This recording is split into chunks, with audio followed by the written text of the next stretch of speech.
नमस्कार दोस्तों, मैं आपका अपना डॉक्टर सुरेश परिहार।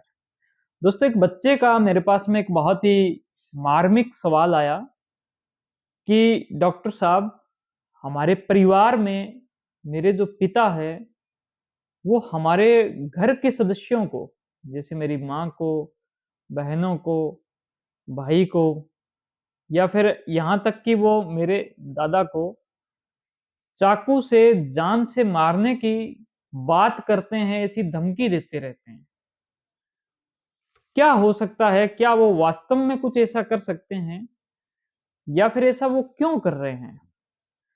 दोस्तों, इस सवाल का जो जवाब है, ये देने के लिए मैंने इससे पहले एक वीडियो बनाया है, जो कि एक इंसान की पर्सनैलिटी के बारे में है, यानी कि एक इंसान के स्वभाव के बारे में। इसमें मैंने 3 हिस्सों में उस स्वभाव को बाँट कर मैंने आप सभी को बताया है। तो इन्हीं 3 हिस्सों से ये जो एक बात है, इसका आगे मतलब निकल के आता है। अगर वो इंसान क्लस्टर ए पर्सनैलिटी डिसऑर्डर से पीड़ित होगा, तब वो ऐसी बात तब कर पाएगा, जब उसको ये महसूस होने लग जाए कि मुझे बहुत ज़्यादा खतरा है, मेरी जान को खतरा है। उसे ये विश्वास हो जाए कि मेरी जान को, मेरे जीवन को, मेरे शरीर को नुकसान पहुँचा सकता है, यहाँ तक कि जान से भी मुझे मार सकता है मेरे घर के सदस्य, मेरे परिवार के सदस्य। अगर कोई ऐसा इंसान सोचने लग जाए, तो ये एक बीमारी होती है, एक समस्या होती है, मानसिक समस्या है, जिसको बोलते हैं साइकोसिस की समस्या। तो दोस्तों, इसमें ऐसे सोचने लग जाता है। अगर वो इस प्रकार के लक्षण आए और इससे संबंधित लक्षण अगर उसके अंदर आए, उसका तुरंत प्रभाव से इलाज करवाना चाहिए। मेडिसिन से, गोली दवाई से इसका समाधान है।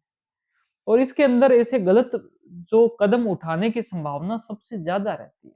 आपने अखबारों में इसे देखा होता है कि एक जो व्यक्ति है, वो रात के 2 बजे उठा और खड़ा हुआ और उसने क्या, घर के सदस्यों को मार दिया। दोस्तों, उसके बाद में क्लस्टर बी जो है, सेकंड जो क्लस्टर है, क्लस्टर बी पर्सनैलिटी के जो डिसऑर्डर है, उसके अंदर ऐसी धमकी देने वाले बहुत सारे लोग होते हैं। वो धमकी की कैटेगरी में होते हैं। वो लोग, उनको लगता है कि हम बहुत ही बड़े लोग हैं, हमारा मान-सम्मान और है। हमें अगर इस इंसान ने ऐसे बोल दिया, तो इसका बदला जो है, हम ये कदम करके उठा लेंगे। इनके अंदर क्या है कि कुछ केस के अंदर ये कदम उठा भी सकते हैं, लेकिन कुछ केस के अंदर, ज़्यादातर केस के अंदर, वो लोग धमकाने के लिए ऐसा जो है वो शब्दों का उपयोग या ऐसे चीज़ों का उपयोग करते हैं। जिसमें मुख्य तौर पर नार्सिसिस्टिक पर्सनैलिटी के जो लोग हैं, उनको आनंद आ रहा होता है किसी दूसरे इंसान को परेशान करने में, उसको मानसिक तौर पर परेशान करने में, उसको शारीरिक तौर पर परेशान करने में। वो अपने नियम लगाते हैं, अपनी वो शर्तें लगाते हैं कि अगर आपने ऐसा कुछ किया, तो मैं ये कर दूँगा।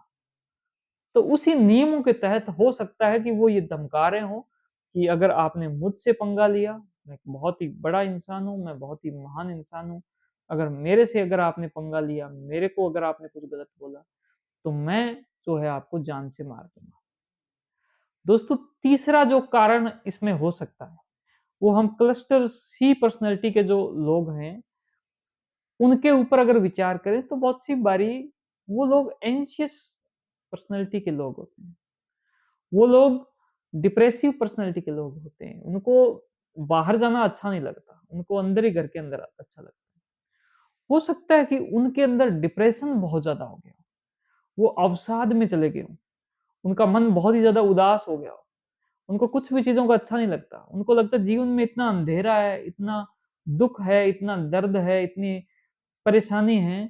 इस परेशानी के अंदर अगर उनको थोड़ी-सी भी कोई और परेशानी दे रहा है या किसी की वजह से परेशानी हो रही है, उनको ये भी लग सकता है कि वो लोग जो परेशानी दे रहे हैं, वो जो छोटी-सी परेशानी दे रहे हैं, इसकी वजह से ये मेरी सारी परेशानी हो रही है। तो इस केस के अंदर वो हो सकता है खुद को भी कोई नुकसान पहुँचाए। खुद को वो मारने का प्रयास कर सकते हैं कि इतने दुःख से बाहर निकलना जो है, वो खुद को ख़त्म कर लें तो बाहर निकल जाएँगे। और हो सकता है उनको ये लगे कि जब मैं इस दुःख से बाहर निकलूँगा, मैं खुद को खत्म कर लूँगा, तो मेरे पीछे फिर घर के बाकी जो सदस्य हैं वो भी दुखी होंगे। तो इस केस के अंदर वो ये भी सोच सकता है कि मैं बाकी लोगों को भी मार दूँ, उनको भी खत्म कर दूँ। तो कुछ इस प्रकार की जो बैकग्राउंड साइकोलॉजी है वो इन 3 प्रकार के लोगों में रहती है। एग्ज़ैक्ट में अगर आपको उनसे करवाना है तो आप उस पेशेंट को, उस इंसान को एक मनोचिकित्सक के साथ में उसकी बातचीत करवाएँ, उसके साथ में उसका इंटरेक्शन करवाएँ, उसके कुछ जो सैंपल है वो उसको दें कि उसने ये बात बोला, इस परिस्थितियों में ये बात बोली और हो सकता है कुछ सवालों के दौरान ऐसी अगर कुछ समझ में आए, तो उसका आगे जो है वो निदान किया जा सकता है, एक डायग्नोसिस बनाया जा सकता है और हर समस्या का जो समाधान है, उसका जो इलाज है वो प्रॉपर तरीके से किया जा सकता है। आपका बहुत धन्यवाद, आपने इस वीडियो को देखा।